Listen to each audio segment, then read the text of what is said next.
Alright, magandang gabi sa inyo guys. Welcome dito sa ating day 4 ng ating 5-day Facebook Ads Challenge. And I'd like to welcome everyone, Miss Dina, Sir Mark, Miss Samantha. By the way guys, naririnig ako. Type yes in the chat. Baka mamaya choppy or whatnot. Yes, yes, yes. Thank you so much for typing yes.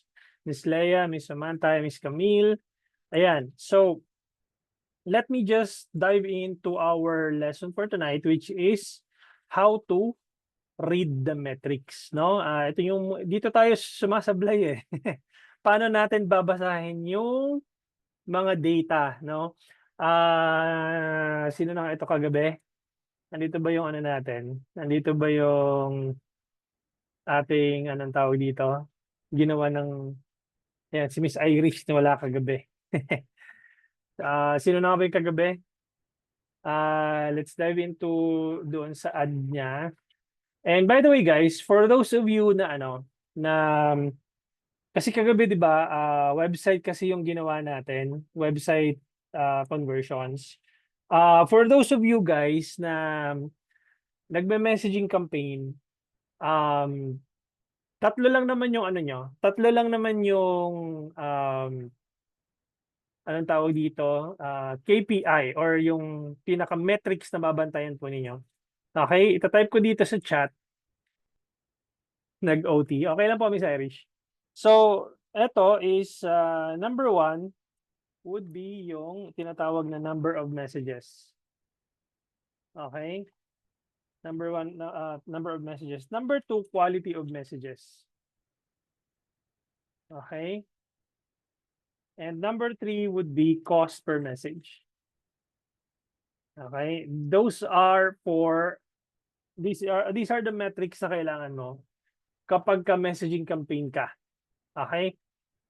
Now, yung ano natin, yung um, website campaign or landing page campaign or landing page or website ang ginagamit mo, medyo madugo yung metrics niya, no? Kasi kakailanganin mo ng medyo madami-daming metrics. Let me share my screen. Okay.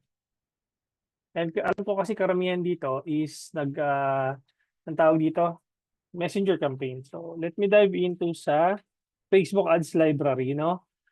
By the way, guys, you can spy on your competitors via Facebook Ads Library. No, type mo lang to Facebook Ads Library and then click nyo lang tong Ad Library and mapupunta kayo dito sa ganitong itsura.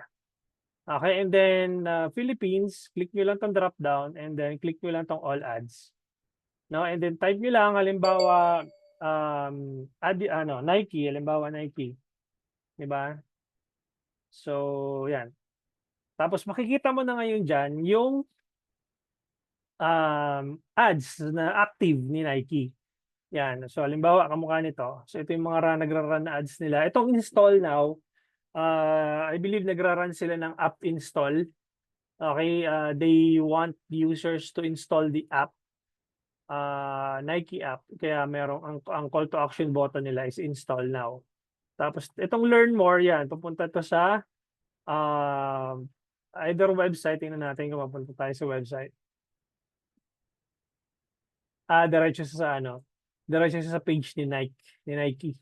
Okay, yung mismong URL ng Nike yung pinaka URL o yung domain. So hanap tayo ng iba, mas maganda yung merong website talaga. Tingnan natin si Adidas or yung ibang Nike ano. Marami din, Nike Football, Nike Run Club, Nike Philippines siguro meron. Tingnan natin. Meron ba?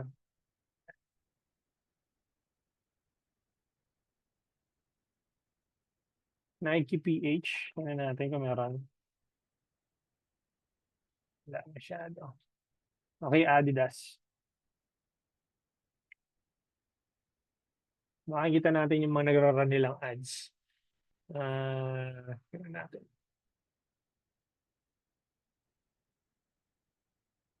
Hindi ano. Hanap tayo ng ito, Adidas US. United States. Tingnan natin.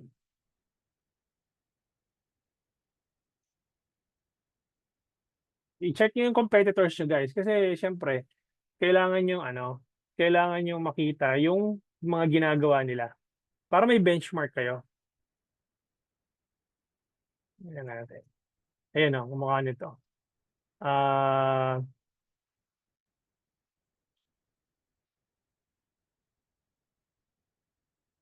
nandito na ba si ano? Sino nga yung ano natin kagabi? Si Miss,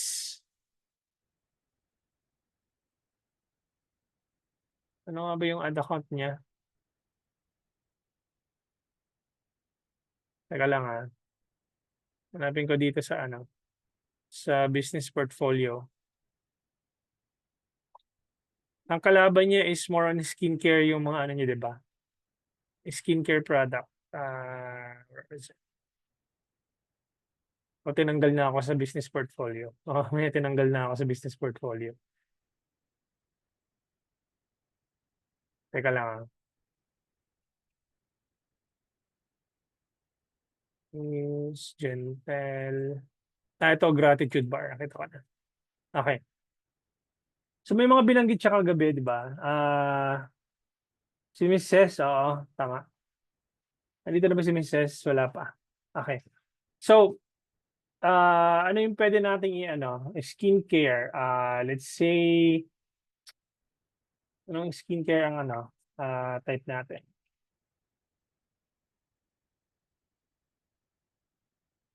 Skincare in the Philippines. Let's say, si Watsons. Ayan. Tingnan natin si Watsons kung meron siya nagrara na ads. Facebook ads library. May mga skincare si Watsons, di ba? Ito. Yan. So, yan, shop now. Ito, Watson's Shop Now. Pag kinilik mo to, mapupunta ka dun sa, yan, sa landing page or dun sa website nila. Okay, so right now, i-arrange ko to. So, nag-stop yung ano niya, yung ads niya, baka hindi na pondohan. So, I'm just gonna turn this off. Yan. So, i-arrange ko tong ano, i-arrange ko tong reporting column para makita niyo kung paano. So, ito, click nyo itong performance, tapos click nyo itong customize columns. No? May questions tayo. Yes, Miss Irish. Walang problema, okay lang naman.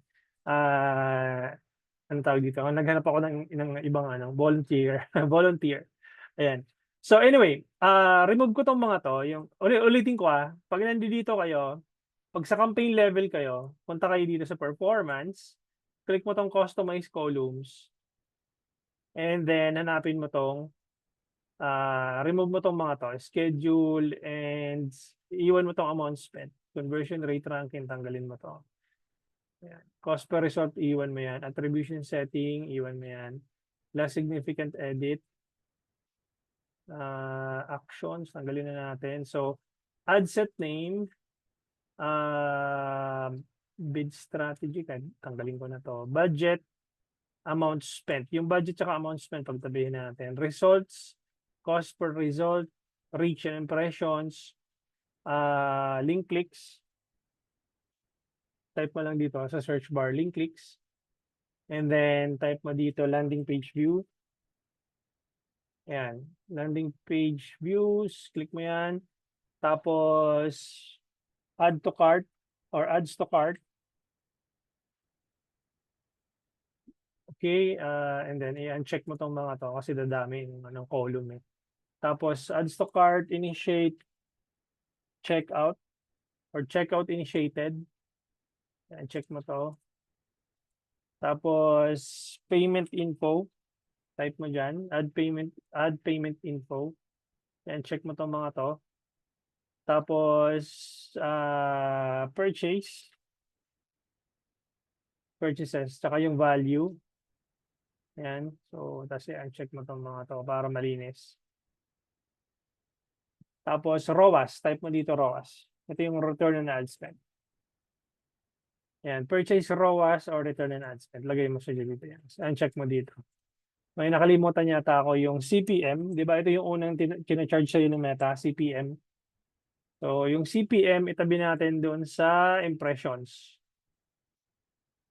Ito na yan. CPM. Impressions. Tapos, ano susunod? Yung frequency. Kalimutan ko yung frequency pala. Yung ad frequency. Ayan. Move natin to dito. Itabi natin sa eto, impressions frequency. Ayan. So, yan. So, apply natin. Unahin ko na tong website, no? Para at least, mahaba-haba kasi ito ng konti. Yung messenger, madali lang yung intindihin. So, ito, medyo madugo to. Or medyo komplikado sa iba, but, you know, isa-isahin natin. So, di ba, pagka, kunyari, dumaan tong ad ni Watson sa akin, o ni Watsons. Okay? Ano yung sabi ko, ano yung turo ko nung day 2? Kapag dumaan sa'yo yung ads, automatically, bayad mo na siya. Regardless kung kinilik ko to or hindi. Regardless kung pinanood ko tong video na to or hindi, itong video na to. Diba? Basta dumaan itong video na to sa akin, kahit hindi ko pinanood, binayaran mo yung kay Meta. Gets? And that would be calculated as reach. Ito siya. Itong column na to. Ibig sabihin, na-reach ako ng ad, and at the same time, naging impressions na rin po siya, or naging impression. Okay? Reach and impression. Okay, there are times, or makikita mo dito, sa column ng impressions, mas madami siya. Okay? Normally, kapag nagbasa ka na ng data, mas madami yung number of impressions. Bakit? Kasi it's the same people na na-reach, but they've seen your ads more than once. Kaya makikita mo yung itong column ng frequency, makikita mo, meron dito nakalagay na 1x, 1 point something, 2x, 3x. Ibig sabihin nun, nakita nila yung ads mo ng more than once.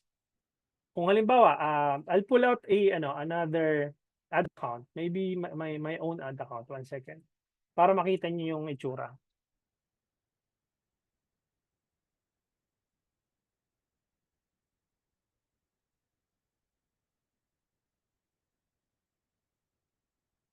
Yung ad frequency na tinatawag, hang on. 1 second. Ito, share ko ng screen. Ito, so ito mismo yung ad account ko. Click ko yung customize columns. Tapos pagtatabihin ko yung frequency, tsaka yan, reach and impressions.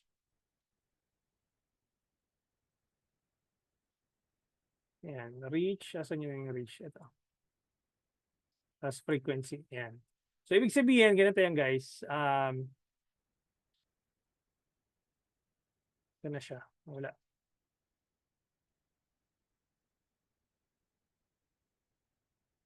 Yun. So, yan. Diba? So, ganito yung basahin. Ibig sabihin, itong ad na to, yan, itong ad ko na to, yan, yung ad ko na to, malamang nakita nyo na to. So, ang na-reach ng ad na to, based dun sa ad set na meron na nakalagay siya, 1,343 ang na-reach. Tapos nagkaroon ng 3,371 impressions. Bakit mas mataas yung impressions kaysa sa reach? Ano pagkakaiba nila? Ganito lang siya. It's the same people na na-reach, pero some of them, they've seen your ad more than once. Kaya makikita mo yung ad frequency, 2.51. Ito, 2.85, 2.54. Ibig sabihin, halos more than doubled yung nakakita ng 2 beses dun sa ads mo. Kaya 2.51 yung ad frequency between August 1 to August 28. Yan yung date range. Okay, ganun din yung mangyayari dun dito. So reach and impression, ad frequency. Tapos dito sa CPM, ito naman yung magkano yung binabayaran mo kay Meta per 1,000 impressions. Naalala nyo? Sa bawat 1,000 katao nakakakita ng ads mo, may binabayaran ka kay Meta. And si Meta, chine-charge ako sa ad na to, 141.96. Itong ad na to sa baba, 175. Itong ad sa pangatlo, 171, 180, 188. So, ibig sabihin, sa bawat 1,000 katao, yun yung binabayad ko kay Meta. Kamukha nito, naka-reach ako ng 122,000 impressions and ang binabayaran ko kay Meta per 1,000 impressions is 175.58. Ganun po siya basahin. Okay? So, ano natin yung CPM, tapos ganito yan. So, out of dun sa thousands of people na nakakita ng ads mo, ilan dun ang nag-link click? Meaning, ilan yung nag-click doon sa link? Okay? Ito na siya. Makikita mo dito, link clicks. Ayan o, link clicks 85, 1,076, 1,766, 296, 143, 146. So imaginein mo, 1,766, pero ang nakakita ng ads ko is 122,555 impressions. Di ba sabi ko nga sa inyo, hindi naman lahat yan bibili sa iyo eh. So out of 122,555 impressions, only 1,766 lang yung nag-click doon sa link ko. Okay, and ito yung makikita nyo dyan sa link clicks. Ito. Now, ano ba yung link click? So pag kinilik ko to, no, pag kinilik ko tong shop now button, pak, yun. Ang tawag doon link clicks. Okay, then the moment na nakita ko tong page na to ni Watsons na product page, magpa-fire na dun yung landing page views. Okay, ibig sabihin nakita ko na yung page, kaya siya tinawag na landing page views. Okay? Next, dahil nagustuhan ko si Bello na sabon, glutathione with collagen. Mahal naman, 3.2. Yan. Anyway. So, nagustuhan ko si Bello, bibiling ko si Bello na sabon. Capsules pala to. Sorry, akala ko sabon. Ayan, so 3.2. Ngayon, dahil nakita ko yung product na to, nagustuhan ko, kilik ko yung add to bag. 'Di ba? Yung add to bag na yon, magpa-fire yun dito. Adds to cart, pareho lang sila. Add to bag or adds to cart, pareho lang.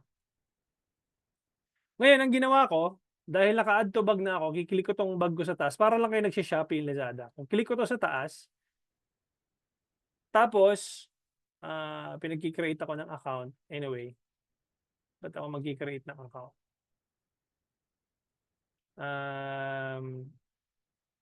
Hindi ba pwede mag-check out ng guest dito? Sige, create na ako. Dito na lang sa ano. Sa isa kong ano. Para makita niyo. Create tayo na account. Nandito na tayo eh. So, mobile number, makikita niyo tuloy yung mobile number ko. Sige. Stop sharing muna ako. Create muna ako ng account. Get OTP.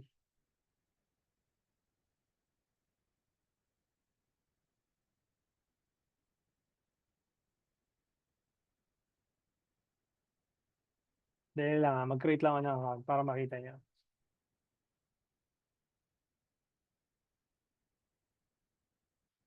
Get OTP. Yan, wala naman nagsisend. Teka, wait ko lang .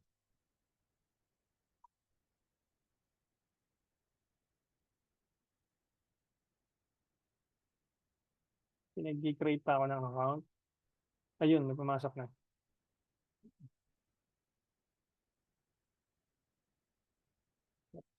Yan. Ba naman ito? Parang pahirapan naman mag-check out sa Watsons.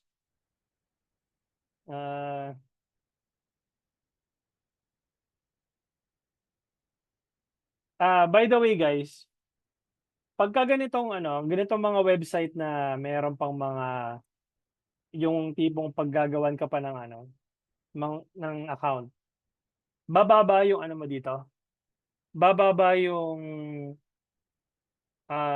conversion rate. May pros and cons pala 'to guys, 'no? Ang pros nito is mase-secure mo yung, um, anong tawag dito, yung tao na magche-checkout. Ibig sabihin, anong tawag dito, yung quality nung tao na magche-checkout dun sa page mo is quality. Kasi hiningan mo sila ng OTP, ng password, nag-create ng account doon sa website nila. So mas secured 'yon. So walang mga bogus buyer, wala 'yun yung pros nun. Kaya lang, ang cons nito is bababa yung conversion rate mo. Tataas yung cost per acquisition mo dito. Dali, hanap lang ako ng password na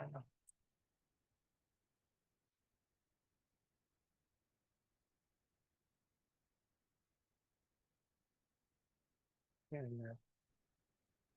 Tayo dun sa requirement na 'to. Teka, hindi ako makagawa ng password.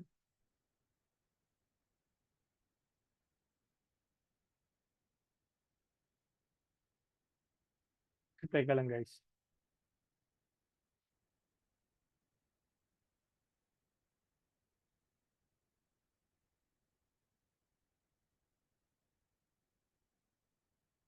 Pahirapan, tingnan mo, pahirapan. Ayan, so okay na, submit ko 'to bago ko makapag-checkout, tingnan mo. It took me a couple of minutes kaya ayan, so all set na ako dito. So magse-share ako ng screen ulit.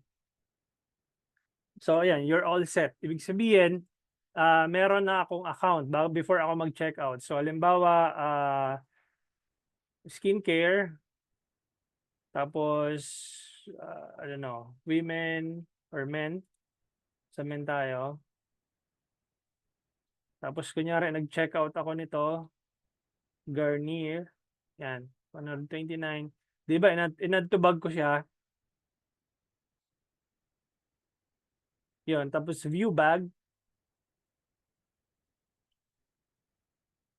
Tapos, 'pag nag-checkout ako dito, initiate checkout ang tawag doon. So kinilik ko 'tong next. 'Yun, babalik tayo dito sa eto, initiate checkouts initiated. 'Yun, so diyan lalabas 'yun. And then susunod do'n, adds payment info. Bakit? Kasi maglalagay na ako ng eto pala, checkout, halimbawa, kunyari GCash. GCash yung sinelect ko, and then checkout.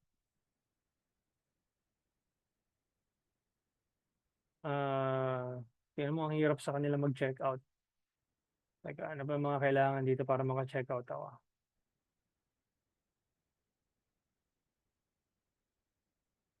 Mayroon ba ako hindi na-select?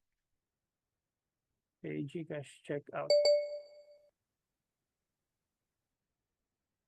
Enter promotion code. Please select the store you would like to pick up kasi. Add pickup store. Ano ba yan? Pahirapan mag-checkout sa kanila. So anyway, in stock yan. So pag nakompleto mo yung na yon, yung process na yon, adds payment info, tapos nakompleto mo, checkout, magfa-fire dito purchases. Okay?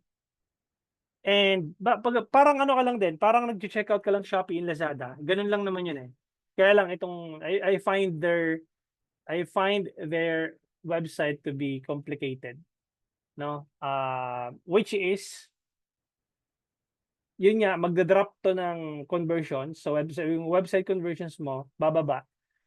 Pero mas secured mo yung number of purchases kasi siya, legit yung yung mga purchases. Kasi before ka maka-checkout, kailangan mo mag-create ng account and then kailangan mo ng OTP. Yun. So, ganun yung pagkasunod-sunod niya, purchases and then conversion value. Lalabas dito yung conversion value, magkano yung binayaran mo sa website. And then Meta will calculate or compute the purchase return on ad spend. Ibig sabihin, yung ROAS mo, i-compute yun ng Meta kung halimbawa nag-check out ka ng worth 2,500 sa website, tapos nag-ads, sorry, meron ka na benta ng worth 2,500 sa website, pero ang total ad spend mo lang is, let's say, 200 pesos. So, 2,500 divided by 200 pesos. So, ibig sabihin, ang ROAS mo doon, 12.5x ROAS. Okay, ganun siya basahin. Okay, now, ano ba yung ideal click-through rate? Sorry, hindi ko na ilagay yung click-through rate dito kanina.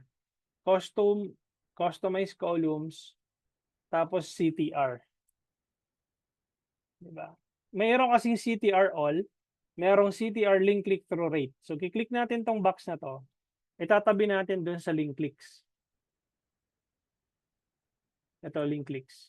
Ibig pong sabihin, ilan yung percentage nung nag-click. Okay, di ba? Kasi meron tayong link clicks. Ilan yung percentage? Makikita rin din natin yan dito eh. Ayan o. Sa click-through rate. Ito. Ayan siya, yung column na yan. Ibig pong sabihin, itong ad na to, yung nasa taas, ang CTR nito is 2.52%. 1.44%. Ibig sabihin nun, 2.52% lang yung nag-click out of 3,371 impressions. Tingnan nyo? Ang baba lang, di ba? Pero yun lang talaga ang normal. Between 1 to 2% lang ng click-through rate. So, ibig sabihin, yung click-through rate na 1 to 2%, ideal na po siya. Mas mababa dun sa 1%, meaning yung ad mo is hindi engaging, hindi compelling. So, kapag nakakita ka na 1 to 2% dito, ibig sabihin, average ka. Ibig sabihin, yung ads mo nasa average. Pero kung may nakita ka dito ng 5% click-through rate, 7% click-through rate, 10% click-through rate, ibig sabihin po nun, ang ganda ng creatives nyo. Kasi ang taas ng click-through rate mo. Nagets? So, pero, here's the caveat. Ang ganda nga ng click-through rate mo, 6%, 8%. Matutuwa ka kasi ang dami nagkiklik doon sa ads mo. Pero kapag walang nag-check out doon sa website mo ang may problema. Kasi ang ganda ng ads mo, pero walang nag-check out doon sa website mo. Katulad nito, nahirap akong, kumbaga it would take me for a couple of minutes before ako maka-check out. Magda-drop doon yung conversion rate mo. So nakita ko yung ads ni Watsons, ang ganda. Kinilik ko, hirap na hirap ako mag-check out. Kailangan pa ng pick up point, etc., etc. Then that would give you a low website conversion rate. Ang ideal website conversion rate is at least 1 to 2%. Okay? Ideal click-through rate is at least 1 to 2%. Okay? Keep that in mind kung may website kayo or landing page. Okay. Meron tanong dito sa website before ako mag-proceed sa Messenger campaign. May tanong. Yung mga may website dito o kaya landing page. May tanong.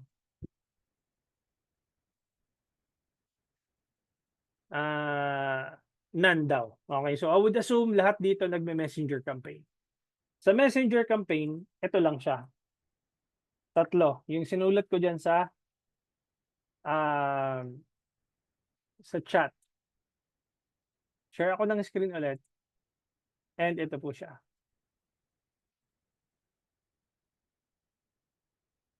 Number of messages. Ibig sabihin, ilan yung pumasok na messages. Halimbawa, 350 messages yung pumasok from July 1 to July 31. Okay?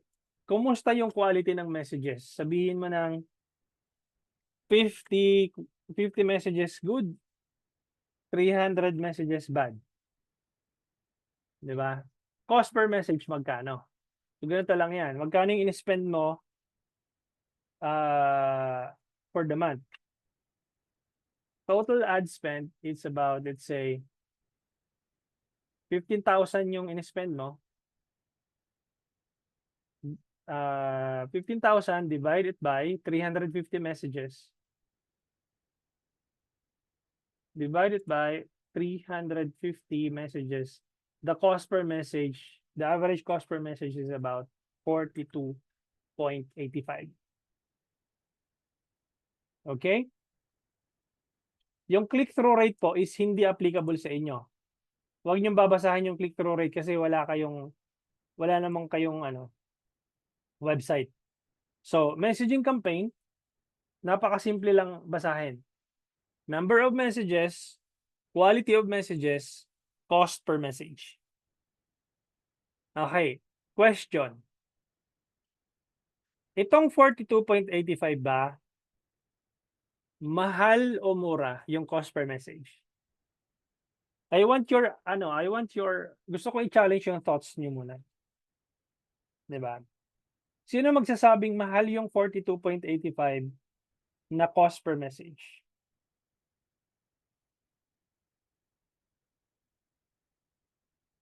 Okay?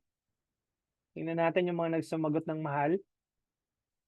Si Mark, mahal daw. Si Miss Irish, mahal. Okay. Sino pa ang gustong magsagot ng mahal? Sana all mahal. Sana all mahal ka. Yung iba hindi mahal. Yan. So, wala na. Depends sa average cost ng product or service. Gets. Yes. Ganito kasi yan. So,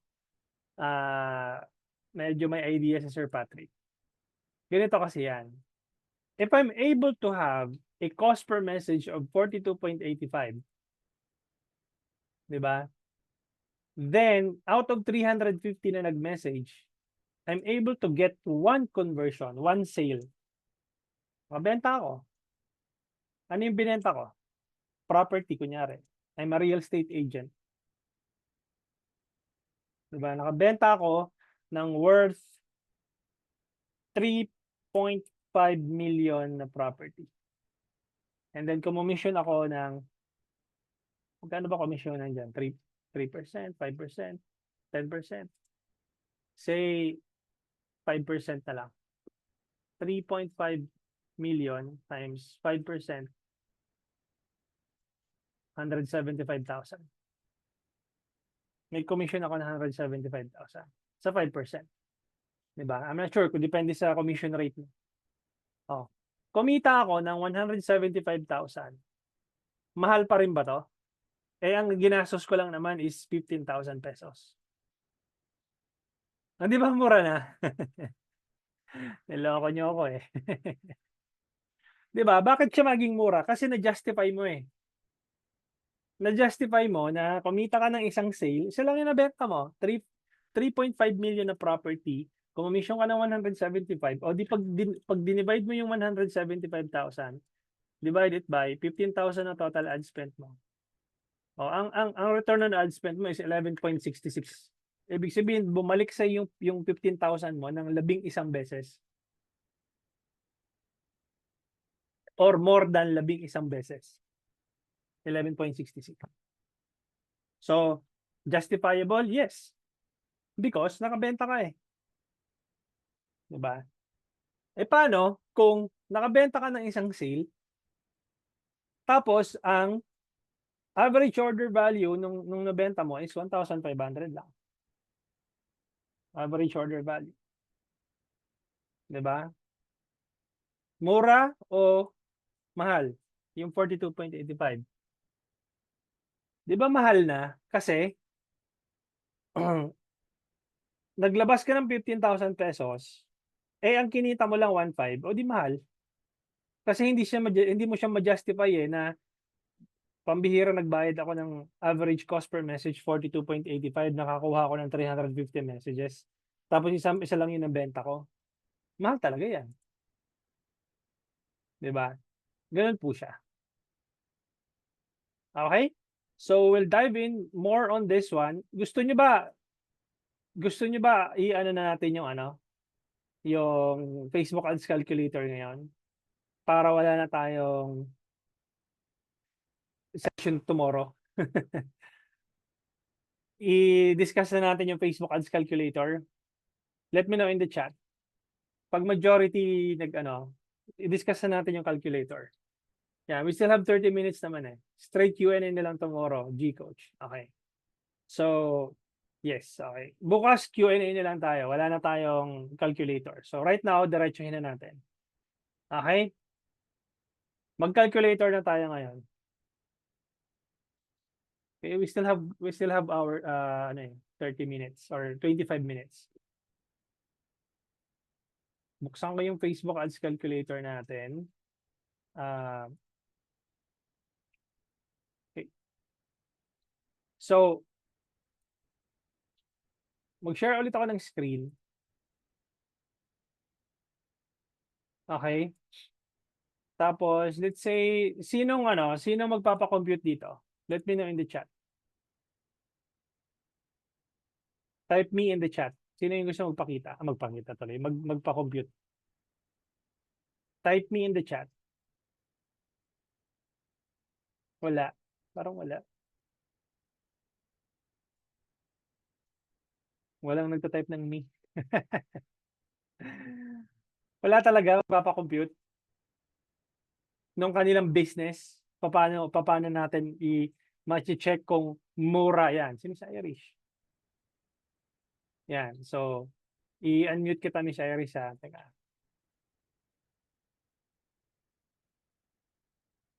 Yan. Unmute kita. Yan. Pwede kang magsalita. Yes. Ayan. So, share ulit ako ng screen. Anong industry mo? Na-mute ka ulit. Yan. So, ask to unmute ka. Yan. Hello. Apo. Car rental services po. Nga pala, car rental. Okay. So, normally, magkano na yung total ad spend mo per month?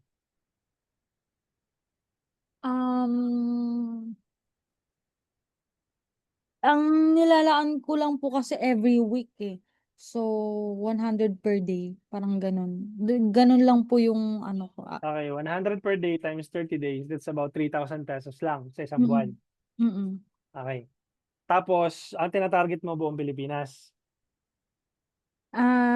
May Philippines po, tapos sometimes merong QC or local area lang po. Okay. Alam niyo po ba na yung 3,000 sa isang buwan, manipis na budget yun? Okay. So, normally, ang sinasuggest ko talaga na budget is 15,000 sa loob ng isang buwan. Okay? Bakit 15,000? Kasi, makakapag-test ka na dyan kahit pa paano sa isa-100 piso. So, limbawa, sa July 1 to 31, may 31 ba tayo? Yeah, 31. So, July 1 to 31, pag nag-spend ka ng 15,000 pesos, normally or ideally, yun yung nare-recommend kong budget. 15,000. For testing pa lang to ha, hindi pa tayo nag-i-scale dito. Kasi kung 3,000 lang yung gagamitin nating budget, wala talaga tayong makukuha data dyan. Okay? Wag kang magtaka kung bakit wala kang masyadong nakukuhang result kung mababa lang din yung budget mo. Kasi depende yan sa budget mo din. Okay? So normally, kung 15,000 pesos yung budget mo, pag dinivide mo kasi yan sa 30 days, 15,000 divided by 30 days, that's 500 pesos per day. Okay? Yung 500 pesos per day na yan, pag dinivide mo yan sa 5 ad sets, 500 divided by 5 ad sets, that's 100 pesos per day. Ito siya. Diba? So let's say meron kang target ad set number 1 is car enthusiast, halimbawa lang. Diba? O kaya mahilig sa Nissan, halimbawa lang. Ito naman isa, Toyota. Sports car naman tong isa. Ito namang isa, let's say, used car. Diba? So, mayroon ka ng 5 target. Mayroon ka ng 5 ad sets na tigwa 100 pesos. Diba? And you can also create multiple ads per ad set, di ba? Add 1, add 2, add 3, add 4, add 5.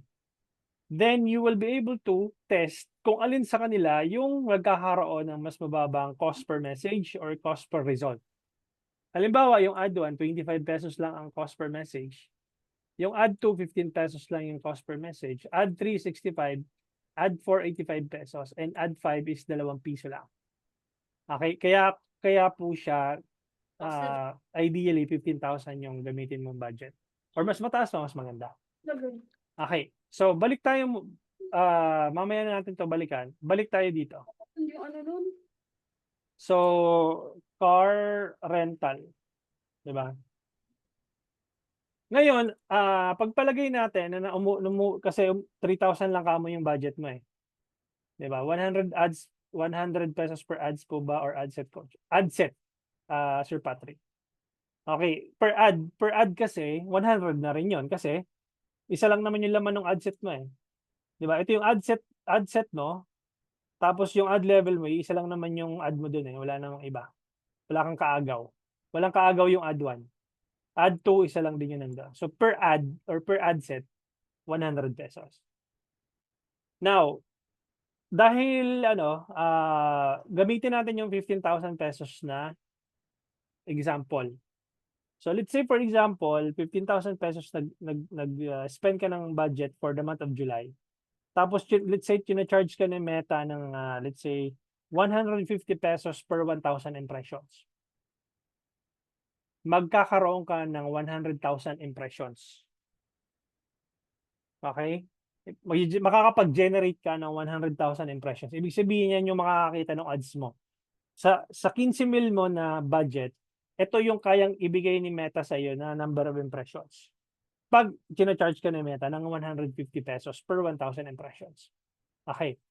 Now, out of 100,000 impressions, ilan doon ang nag-message? Bibilangin mo 'yon.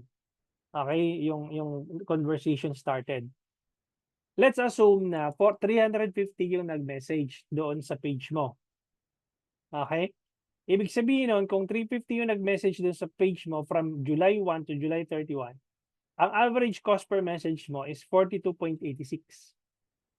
Okay? Bakit naging 42.86?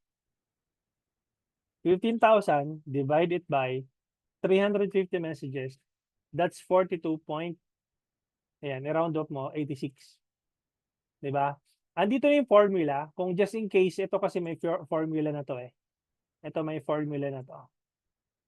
Itong 42.86 may formula na yan. Okay, so, ibig sabihin, ang average cost per message mo is 42.86. Now, ang tanong doon is, out of 350 messages, ilan doon ang nag-convert mo? Okay, ideally, kailangan magkaroon ka ng at least 1 to 2% conversion rate. Okay, 350 messages times, sabihin na natin 2% na lang na conversion rate. So that's about 7 customers acquired. Di ba? Sir Patrick, pwede nyo itong punta lang kayo dito sa website ko, digitalhomey.net. Tapos, punta kayo dito sa forum. Then, type nyo lang dito, calculator.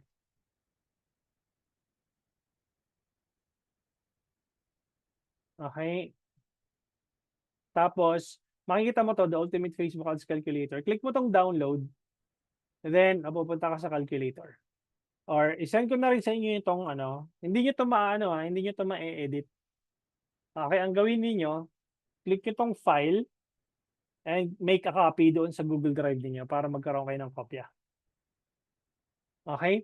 Now, hindi nyo ma-edit yan. Ako lang makapag-edit yan kasi naka-share to publicly. Okay? So, balik ako doon sa computation natin. So, ideally, dapat magkaroon ka ng 2% conversion rate, di ba? Ngayon, sa 2% na conversion rate, that's 7 customers acquired. Okay, so yun ang ilalagay natin dito. 7 customers acquired. Okay. Question, Miss Irish. sa bawat customer ba, magkano ang average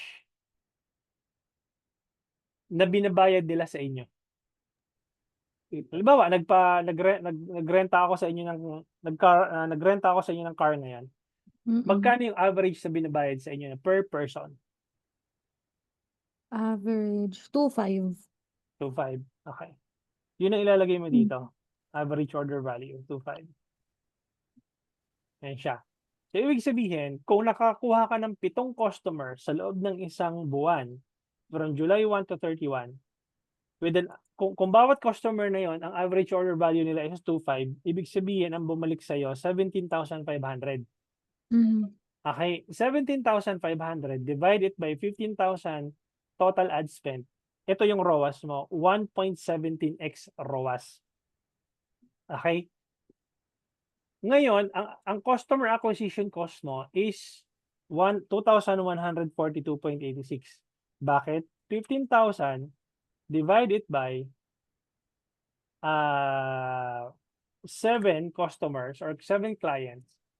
Yan o. Ang average customer acquisition cost mo is 2,142.86. Ayan siya. Yung CAC na tinatawag. Customer acquisition cost. Ibig sabihin, it would cost you 2,000 plus pesos to acquire 1 customer. Okay. Okay? Now, coach, mukhang hindi kami profitable dyan. 1.17x lang eh. Kailangan, mas mataas pa dyan. 'Di ba? Kasi pag tingnan mo to, Miss Irish, profitable ka ba dito or hindi? Naglabas ka ng 15 mil, bumalik lang sa'yo 17.5. Malamang, Hindi po. malamang abonado ka pa dyan. Mm. Nagets? Okay. Yes. Ngayon, ano nang gagawin mo para hindi ka na mag-i-spend ng more than 15,000 pesos para tumaas yung ROAS mo? Okay? Anong gagawin mo? Ang gagawin mo lang is kailangan dumami yung number of messages mo.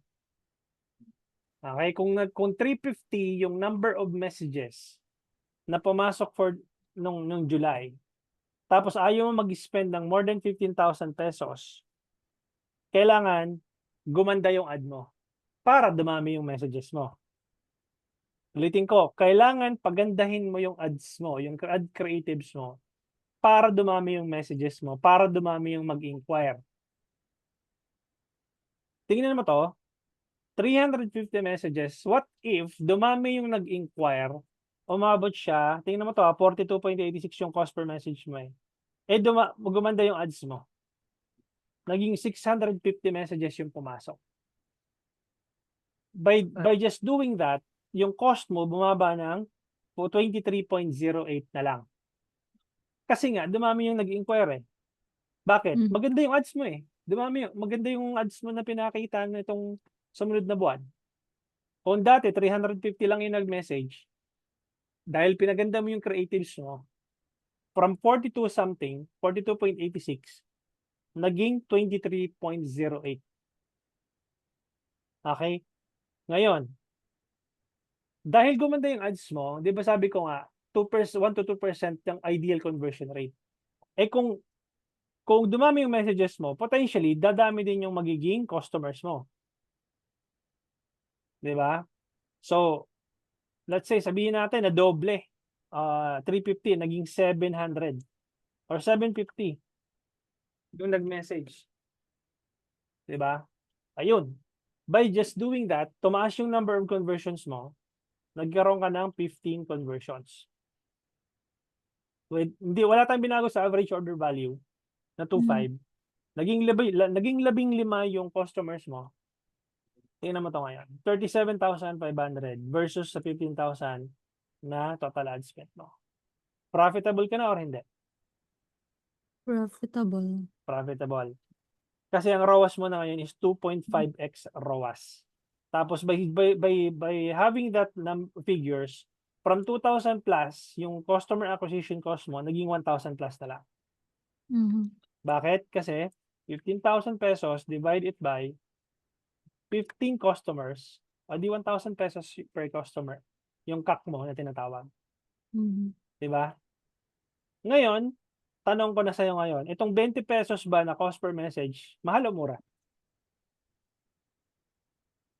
Mura. Mura. Mura na, 'di ba? Kasi meron Yung ka ng benchmark or meron ka ng kumbaga anong tawag dito? Na-justify mo na by having 20 pesos cost per message na makakakuha ka ng 750 messages kung mame-maintain mo yung 20 pesos na cost per message. So anything beyond 20 pesos would be already expensive.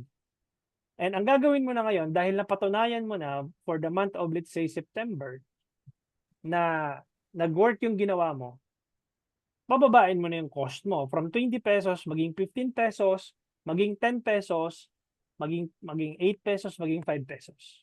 Para yung chance mo of getting customers is dumami. Kasi madaming messages na pumasok eh.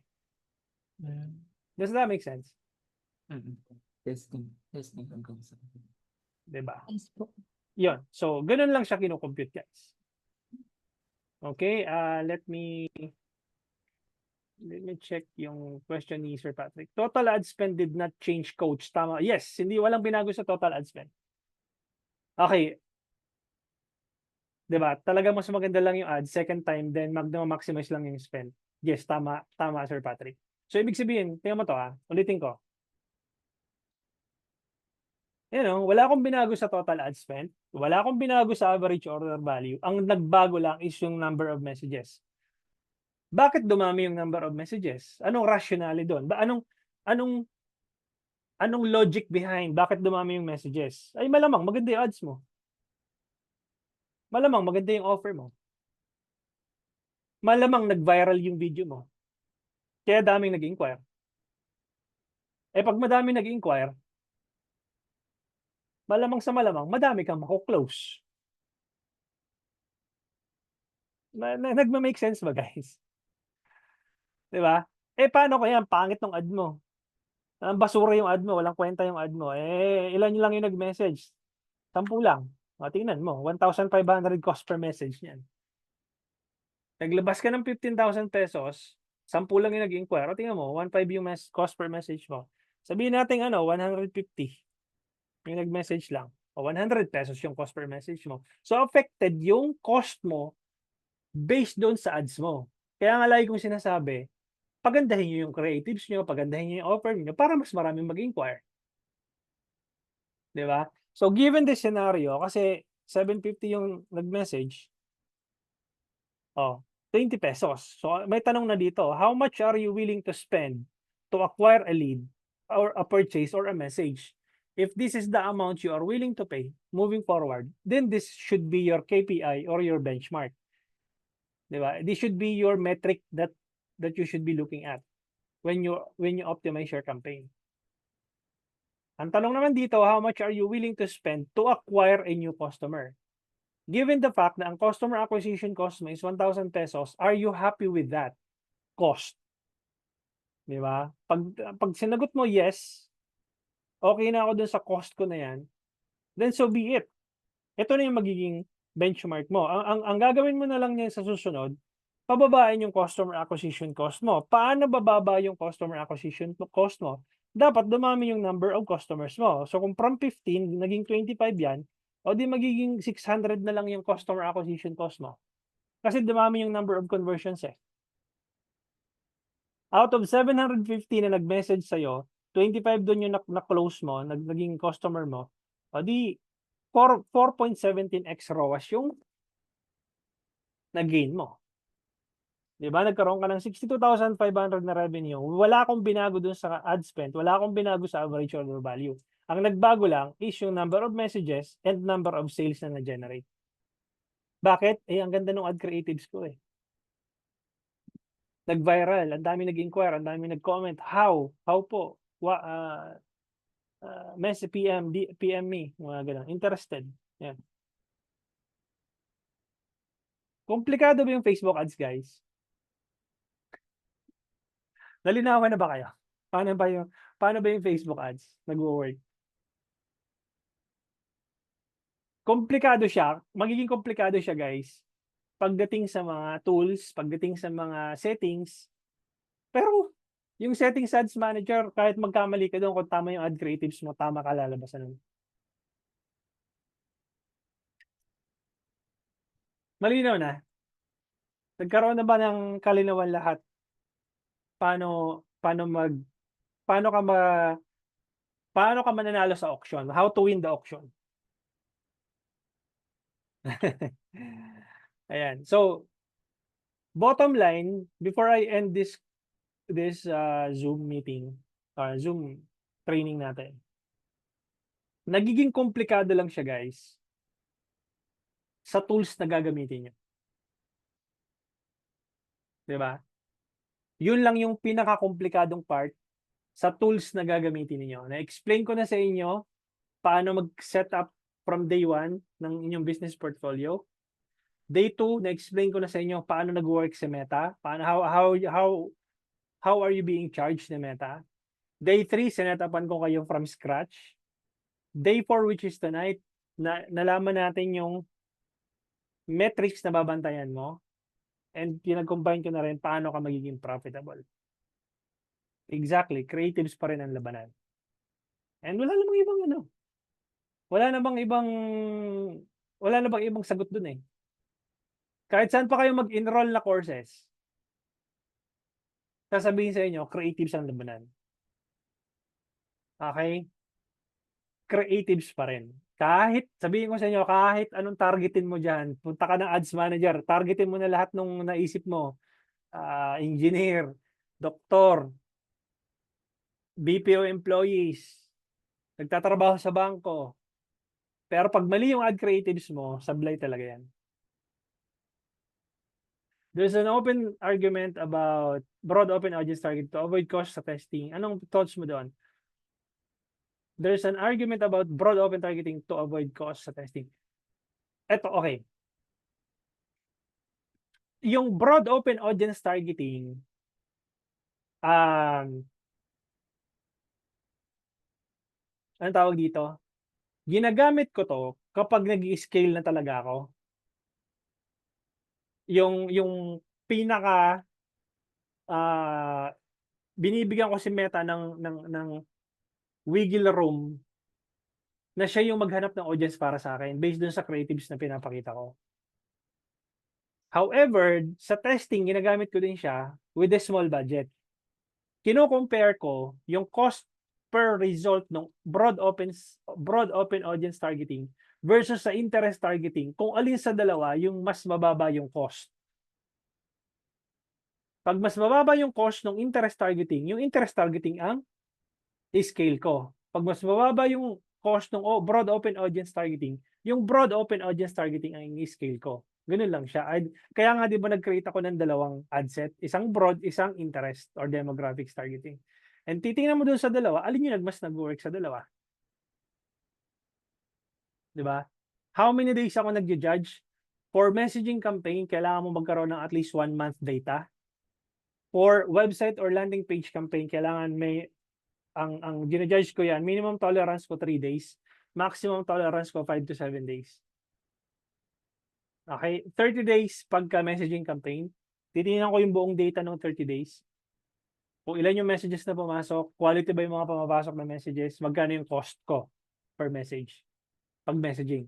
Pero pag landing page, mas madali siyang intindihin kasi in terms of cost. Hindi ko na kailangan mag-antay ng isang buong buwan para i-analyze ko yung data. Okay? Pag sa Messenger kasi, i-analyze ko yung buong data, isang buong buwan talaga yon. Pero pag yung landing page or website, within 3 days pa lang alam ko na sablay talaga tong ad na to. Ito sablay tong ano na to. Ipapatayin ko na siya. Hindi ko na papaabutin ng 5 to 7 days kasi 3 days pa lang, mababa yung click-through rate, mataas yung CPM. Diba? Pero pag nakita ko na mataas yung click-through rate, tapos may potential na may bumili, papaabutin ko siya up to 5 to 7 days. Especially kung ang binebenta ko lang naman is worth 1,000, 1,500, 'di ba? Or 2,500. So papaabutin ko ng 5 to 7 days. Baka lang may bumili kasi mataas yung click-through rate ko eh. Kasi ang indicator ng click-through rate, ibig sabihin nun, kaya mataas ang click-through rate mo, interesado sila dun sa ads mo. Kaya nga sila nag-click eh. 'Di ba?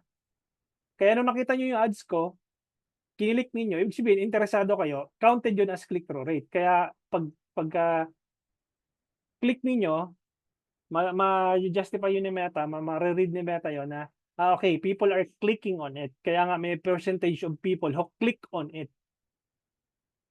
Okay. So, assuming na mataas yung click-through rate mo, let's say 5%. Kasi di ba, ideally 1 to 2% lang. Let's say 5% to 8% on the average ang click-through rate. Ibig sabihin, your ads, your ad creatives are compelling, are good. Because people are clicking on it. People are interested on it. Kaya pagdating nyo dun sa landing page or dun sa website, hindi siya nag-check out. Marami ng moving pieces doon. Bakit hindi nag-check out? Possible, ang hirap mag-check out. Nakita nyo kanina yung sa Watson, hirap na hirap ako. Yun, possible, hirap mag-check out. Second reason, walang COD. Okay, kailangan magbayad ka muna, payment first. That's the second reason. Bakit walang nag-check out dun sa website mo? Third reason, broken yung link mo, yung button mo, yung call to action button mo na buy now, pag kinilik nila, walang gumagalaw, broken yung link. Hindi sila napupunta dun sa payment gateway. That's third reason.